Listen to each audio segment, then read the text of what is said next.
"Come in, close the door," Alan said, without looking up from his laptop. I did as asked, noting Vanessa from HR already seated by the window with a legal pad in her lap. She didn't smile. I'd seen this setup before. Different faces, same script. Alan finally glanced up. "We're making some hard decisions. As of this morning, your position is being eliminated as part of a broader cost realignment." 18 years reduced to a sentence rehearsed over coffee. Cost realignment? He said it like it was an economic weather pattern, not a choice. "You'll have until end of day to transition out," Vanessa added, her tone flat. "Your severance packet includes continuation of benefits and a reference letter." I nodded once. Understood. No anger, no questions. Just a single breath, measured and even. I wasn't going to give them the satisfaction of watching me unravel. Alan cleared his throat like he expected more from me. A protest, maybe. I didn't offer one. I stood, thanked them both, and walked out. Back at my office, technically my former office now, I shut the door and looked around. Same corner desk, same aging ficus, same whiteboard covered in project diagrams only I understood. I'd spent more waking hours in this room than my own living room. There were a few glances from people as I walked back in. Curious eyes that quickly dropped to keyboards. Word travels fast. I started packing with deliberate care. A framed photo of my daughters from the year we finally made it to Yellowstone. My leather-bound notebook. A worn coffee mug with a network diagram etched into the ceramic. Gifts from people who'd once said they couldn't imagine the company without me. Funny how quickly imagination kicks in when budgets get tight. On my way out, I passed by the server room, paused just long enough to glance at the cooling units humming steadily. Systems I'd built, secured, optimized. Infrastructure. Alan couldn't begin to explain if his job depended on it. He never asked what I still had access to. He should have. I started at Vanderton Global in 2005. The IT department was 3 people and a pile of dusty Dell towers stacked in the corner of a shared closet with no ventilation. First task they gave me was recovering corrupted accounting records from a crashed RAID array. No backup, of course. I got it done in 3 days. They called it a miracle. I called it Tuesday. Over the next 18 years, I touched every system, every piece of hardware, every data migration that got us through mergers, market crashes, and 3 rebrands. When the company outgrew its first office, I personally rewired the new one over a weekend to avoid downtime. They sent a fruit basket. We moved from on-prem to cloud long before it was trendy. I picked the stack, configured the architecture, built in redundancies, and tested disaster recovery plans so often I could run them blindfolded. Half the systems still have my initials buried in the code as silent comments. Nobody notices them now, but they're there. I trained every tech lead the company ever had. Some stuck around, some moved on. The smart ones stayed in touch. The others tried to reinvent things they didn't understand, then called me when they broke them. When we had that ransomware scare in 2018, it was my protocols that isolated the threat within 6 minutes. Alan took credit in the executive meeting, told them his team was on it. I didn't bother correcting him. You learn, over time, which wins are worth claiming and which are better left quiet. I never chased the spotlight, never asked for title bumps or corner offices, didn't need the pats on the back. What mattered to me was that things worked, that the company stayed online, that someone, somewhere, could click a button and not think twice about what made it possible. They brought in consultants every few years, glossy PowerPoints, expensive suits, ideas they pulled from TED Talks and LinkedIn articles. I let them talk. Then I fixed what they broke and documented everything in triplicate. My name never showed up in board presentations, but without me, those slides wouldn't have had numbers worth showing. They forgot that. Now they'd remember. It hadn't happened all at once. 6 months ago, things just shifted. First, it was the meeting invites that stopped showing up on my calendar. Weekly syncs I'd led for over a decade suddenly had new hosts. Then project charters landed in my inbox with my name listed as consulted, not responsible. A subtle demotion, masked as streamlining. Then came the permissions changes. One day I logged in and couldn't access a server I'd configured myself. Standard audit cleanup, they said, a technicality. Then another credential failed, then another. I didn't raise a fuss, just opened a spreadsheet and started logging the changes. Date, system, permission altered, who made the request. When I asked about the access loss, Alan said, "We're just tightening up admin rights. You know how it is, segregation of duties, risk mitigation." He threw around buzzwords like he understood them. He didn't. That's when they brought in Liam Carver. Digital strategy consultant, according to his email signature. Armani suit, perfect teeth, Stanford MBA. The kind of guy who used the word synergy without irony. First week, he hosted a lunch and learned about future-proofing IT through agile transformation. Didn't answer a single technical question. In meetings, he spoke in abstract visions. Cloud first, lean execution, scalable architecture. I asked once if he had a migration plan or cost model for the changes he was proposing. He smiled like I'd missed the point. "We're not here to get lost in the weeds," he said. That's when I knew. He wasn't here to help. He was here to replace someone, probably me. So I kept my head down and documented everything. Every meeting I was removed from, every system I lost access to, every new hire Liam recommended. I mirrored logs, exported backups, updated the offline drive in my car weekly, just in case. I didn't know exactly what was coming, but I could feel it moving, like a pressure drop before a storm. And storms never show up without warning, unless you're too arrogant to check the instruments. I packed in silence. Nobody offered to help, and I didn't expect them to. Most didn't know what to say.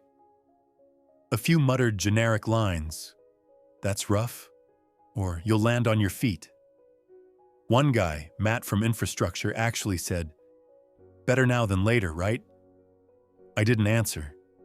I wrapped the framed photo of my daughters in a hoodie from the company holiday party 3 years ago. The one Alan skipped because he was in talks with potential investors. I unplugged my second monitor, the one I'd brought from home because procurement said there was no budget for a decent display. Vanessa from HR hovered in the hall for a while, probably checking that I wasn't taking anything sensitive. I made it easy for her, left all company devices, wiped and signed off, even removed the encrypted partition I'd created for off-site backups, a decoy, harmless and empty. I followed every rule in the manual they wrote for people like me. The ones who'd built things they couldn't understand, then were told those things were too expensive to keep.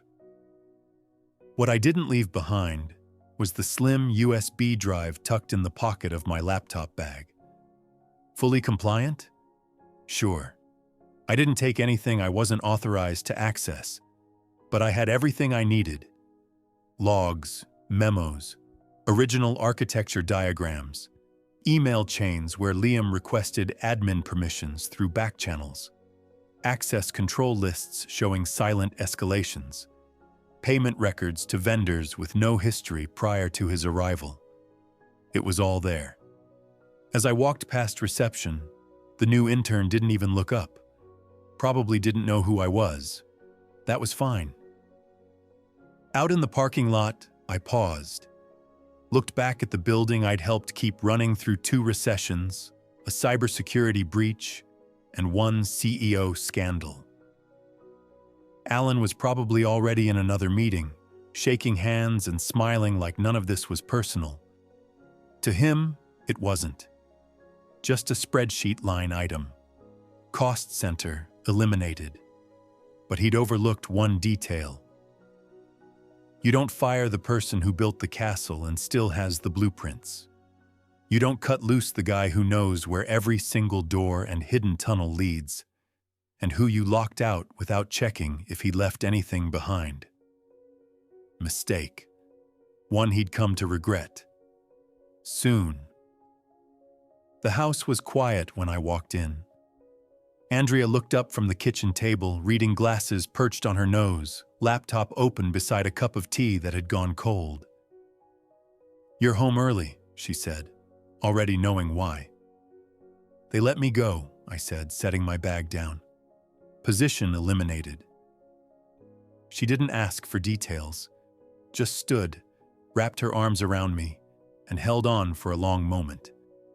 18 years is a long time to explain in one sentence. She didn't need me to. We had dinner in near silence. Not the heavy, awkward kind, but the kind 2 people share when there's nothing urgent to say.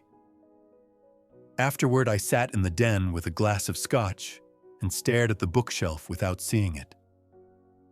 "Did you see it coming?" Andrea asked from the doorway. "Yes," I said. 6 months ago." She nodded. "You documented everything, didn't you?" I gave a small smile. "You know me." She left me alone after that. She understood the rhythm of these things. Shock, clarity, then motion. I wasn't in shock anymore. I was already moving. Downstairs in my home office, I unlocked the cabinet beneath the desk. Inside, a black Pelican case, fireproof, watertight. I opened it slowly, revealing a series of labeled drives. System Backup 2023 Q2. Permissions, Audit, Liam Access Track. And the one I reached for first. Vendor Payments. These weren't stolen files. These were copies made under the same policies I'd written. Policies that required offline backups for continuity and security reviews. Over the years, leadership had grown careless, assuming no one looked unless something was already on fire. I'd always looked. The drive spun up quietly in the dock. I watched folder trees populate the screen, familiar names and timestamps like echoes from an old world. I wasn't angry anymore. What I felt was closer to clarity. They thought I'd walk away with nothing but a cardboard box and a pat on the back. They forgot the systems they ran still ran because I made them. And I kept records. I started with the audit logs. Boring to most, but I've always found comfort in structure. Dates, times, system events. If you know what to look for, every access tells a story. I filtered for Liam Carver's credentials. He hadn't been with the company long, barely 5 months, but his digital footprints were everywhere. Too many systems, too fast. Privileges granted without proper tickets. Backdoor scripts executed from remote sessions he never should have had. Sloppy. He accessed vendor management software the week before I was cut loose. Exported billing histories, modified payment approvals. I dug deeper. Cross-referenced timestamps with email logs, financial reports, and change request records. Something didn't add up. A vendor I didn't recognize, Delta Sphere Solutions, appeared in the system 8 weeks ago, billed as a data optimization partner. Nothing on LinkedIn, no company website, No digital presence beyond a shell listing in Delaware. Their invoices were clean, too clean. Rounded figures, monthly retainer amounts with no detailed breakdowns. First bill, $14,200. Second, $19,750. Third, $23,100. Incremental increases, just under common approval thresholds. I checked who signed off. Liam. Then the CFO, Raj Mehta. That was the connection. DeltaSphere wasn't real, or if it was, it wasn't what it claimed to be. I opened a clean spreadsheet and began building a timeline. First, Liam login. First, DeltaSphere payment. Date my admin rights were revoked. The meeting I was excluded from. The day Liam's team requested changes to invoice automation scripts I'd originally written. It all lined up. This wasn't just streamlining. It was a setup. One I was deliberately cut out of, then removed entirely to prevent interference. I saved the timeline, made backups, then added something else. A single line at the bottom of the document. Intentional obfuscation of vendor relationships. Pattern consistent with internal fraud concealment. It wasn't a formal accusation. Not yet. Just a note. But I knew what I was seeing. And soon, so would they. I started with DeltaSphere and worked backward. The company didn't exist before February. No tax records, no employee listings. Its registered address belonged to a mailbox service in Newark, Delaware. I'd seen the tactic before: create a shell, route inflated invoices through it, and bury the money inside legitimate operational costs. The invoices were smart, each tied to plausible line items: cloud migration consulting, architecture audits, infrastructure review. The kind of vague services that sound technical enough to pass a casual scan. But the totals didn't match the actual work performed, or lack thereof. I pulled financials from my last 6 months at Vanderton, comparing budget projections to actual spend across departments. The discrepancies were subtle, masked as consulting optimization or legacy system depreciation. Recategorized expenses shifted mid-quarter. Not enough to trigger external audits, but enough to siphon hundreds of thousands over time. When I ran DeltaSphere's billing address against company expense records, another connection surfaced. Meals, rideshare charges, hotel receipts all tied to the same weekend in Chicago. Liam Carver and Raj Mehta both expensed flights there within hours of each other. Neither event showed up on the official calendar. I found a slide deck dated 2 days after their return. Digital Transition Pathway, Confidential Draft. It proposed a roadmap to eliminate non-essential IT roles. Only 2 positions were marked in red. Mine was one of them. That was the moment it clicked. This wasn't about cost, wasn't about optimization. This was a quiet house cleaning. I hadn't been let go because I was too expensive. I was let go because I was a firewall. The last person in the building who could follow a breadcrumb trail buried behind system logs and misleading budget codes. They thought replacing me with a consultant gave them room to maneuver. They assumed I wouldn't look too closely once I was out. They assumed wrong. Inside, a spreadsheet outlining payment anomalies, screenshots of back-end audit logs, metadata from the forged credentials, public registry records showing DeltaSphere's shell status, and a brief summary at the top, 3 paragraphs long, marked, "For board attention only." I created a secure, anonymized email using a masked relay address, sent it to 5 board members, plus the general counsel. Subject line: internal activity requiring review, confidential source. No accusations, just questions. Were vendor procurement protocols followed? Why were multiple systems accessed under unapproved credentials? Why was administrative oversight systematically rerouted without record? I let the documentation speak for itself. Dates, amounts, IP addresses, approval chains, nothing interpretive, just facts. Within 30 minutes, I received the first raid receipt, then another. By hour 2, all 5 board members had opened the file. That was enough for now. No follow-up, no contact information, just silence. The kind that unsettles people who think they've buried something too deep to be found. I closed my laptop and stepped outside. Autumn was coming in slowly this year. The air was crisp, the kind that makes you feel every breath. I stood there for a while, hands in my pockets, listening to the quiet. They'd wanted me gone because I noticed things. Now I'd made sure the right people were noticing too. The first voicemail came at 8:14 a.m., the morning after I sent the packet. "Hey, it's Alan. Got a note that you might have reached out to the board? Not sure what that's about. Give me a call when you can." Polite, controlled, practiced. I didn't return it. The second came at 11:42. Tone slightly changed. "I think there's been some confusion. If you had concerns about your exit, we could have discussed them directly. The last thing we want is any misunderstanding to escalate." Escalate. Interesting word choice.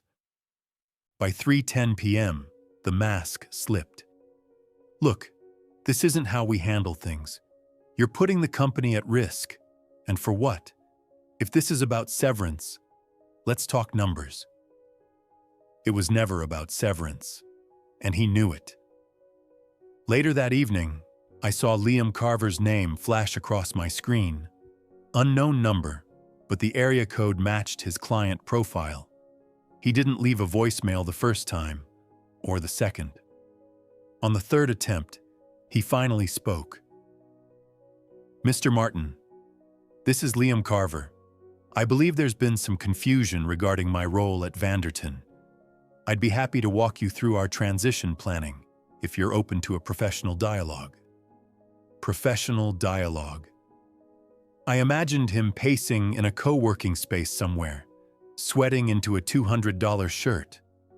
I listened to every voicemail once, then deleted them all. No need to respond.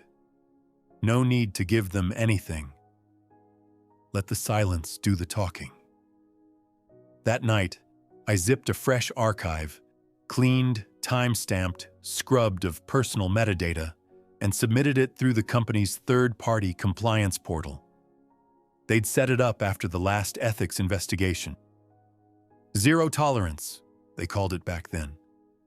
I used an untraceable upload ID, flagged the contents for audit integrity, and referenced specific clauses from the corporate code of conduct. If someone at legal had a conscience, or just a reputation to protect, they'd act. Next, I opened my contacts list and scrolled to a name I hadn't touched in 4 years. Diane Kellner.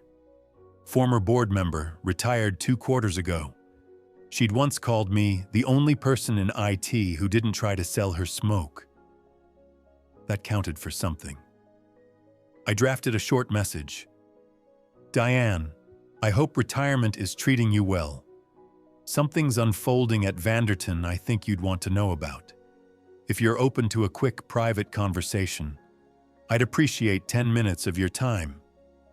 M." She replied 17 minutes later. One line.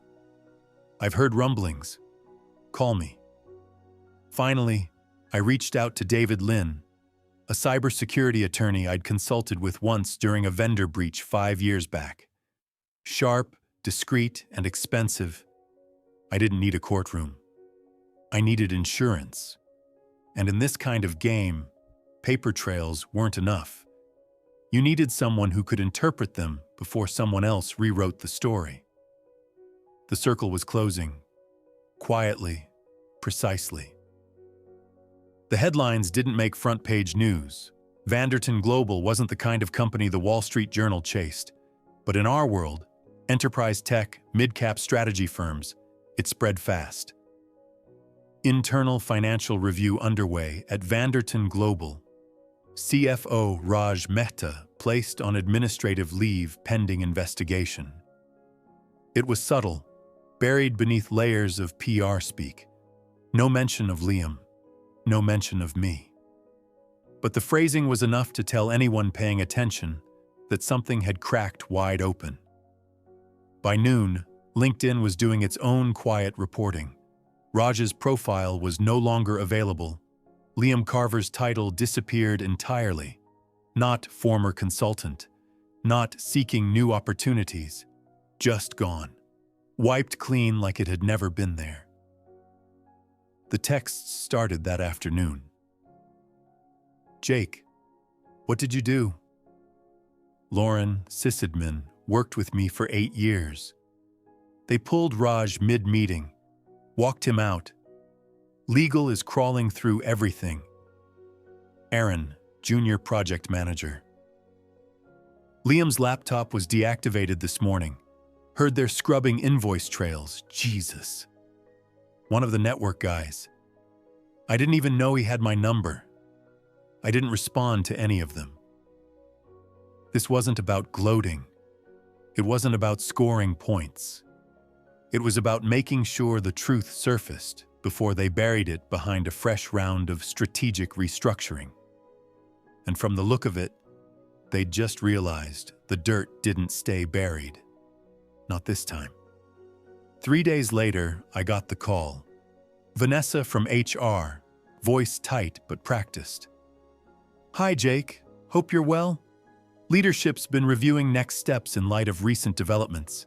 They'd like to open a conversation. About what?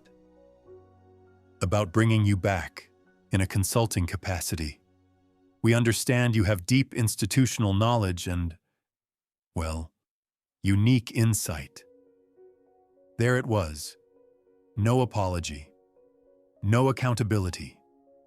Just the quiet math of damage control. We'd be prepared to double the original severance, extend benefits, even revisit title and comp structure if that's a factor. I let her finish. Let the silence hang. Then, I'm not interested. A pause. You don't want to hear the terms? I've already heard everything I need to. More calls came after that. Alan himself, unusually humble, asking to clear the air. Offered a transition oversight contract. Said the board was eager to rebuild trust. I declined again. I wasn't going to be the guy who cleaned up a mess I warned them not to make. I wasn't going to rewrite systems for people who cut me out the moment it got convenient. They'd fired the one person who knew how everything really worked. Now they were paying for it, and I was watching. It happened quietly, like most real changes do. A short statement on the company website under News and Updates, timestamped 7:03 a.m. Vanderton Global has identified internal irregularities related to recent financial operations. As a result, the board of directors has implemented interim leadership changes and initiated a full independent audit of past vendor relationships and approval protocols. No names, no specifics, but everyone knew. By lunch, Raj Mehta's photo was gone from the executive team page. His LinkedIn updated to exploring new opportunities. Liam remained erased, as if he'd never existed. Alan's departure was more discreet. No farewell message, no all-staff email, just a silent exit explained away as a personal decision to pursue other ventures. But the whispers inside the company told a different story. His parking badge was deactivated before noon. What surprised me wasn't that they removed him. It was how quickly the board moved once they understood what was at stake. That afternoon, I received a message, not from HR, not from legal, but from someone I hadn't heard from in years. Claire Rudman, interim CEO, previously COO. A quiet force, sharp, methodical. We'd worked together on the last infrastructure overhaul. She respected competence more than titles. Jake, I know you have no reason to trust anyone at Vanderton right now, but I'd like to meet. Not to ask for favors, to ask for your insight. If nothing else, help us make sure this doesn't happen again. I stared at the message for a long time.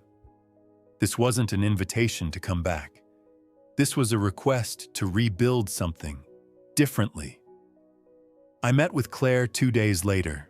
No suits, no legal team, no PR handler hovering with a clipboard. Just a coffee shop near the old headquarters and a folder she slid across the table. Here's what we know, she said.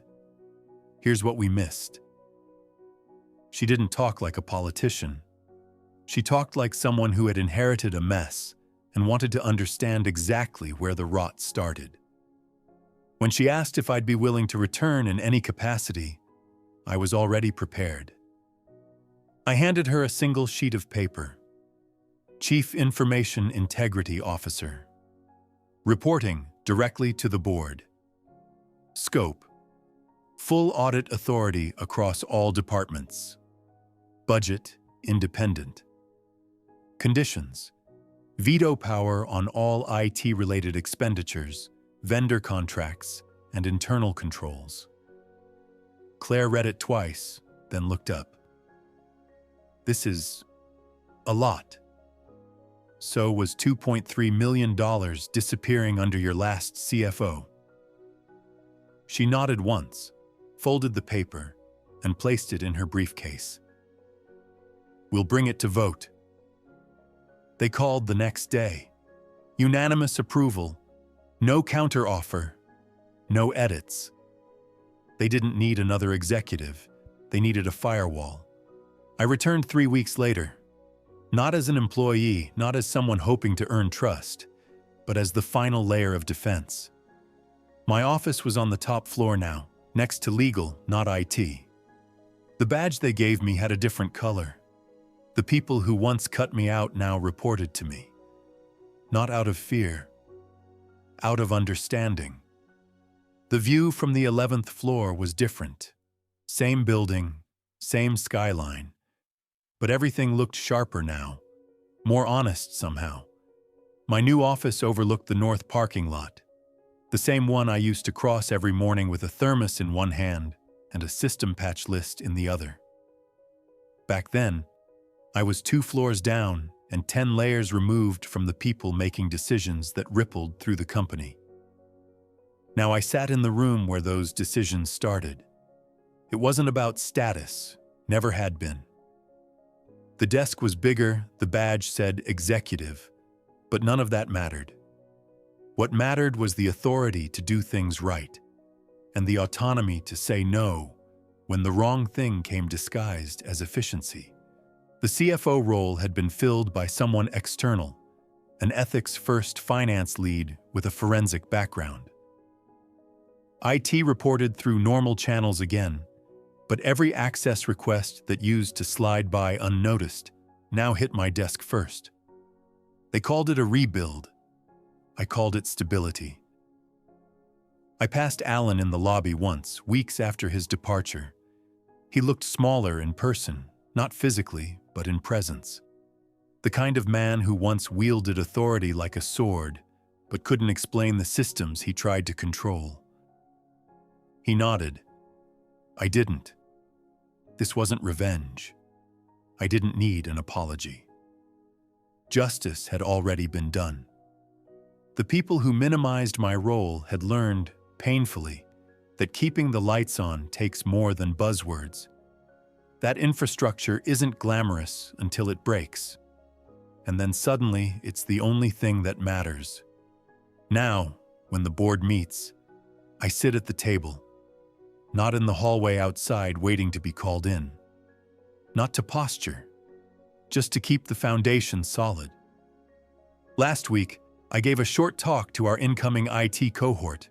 New hires, fresh out of school, eager to code and climb. They asked for advice, career tips, how to survive corporate politics. I kept it simple. Document everything, especially the things no one else wants to think about. Make systems that don't fall apart when people do. And remember, integrity isn't loud. I paused, looking around the room, then added, but it lasts. This story was intense, but this story on the right-hand side is even more insane.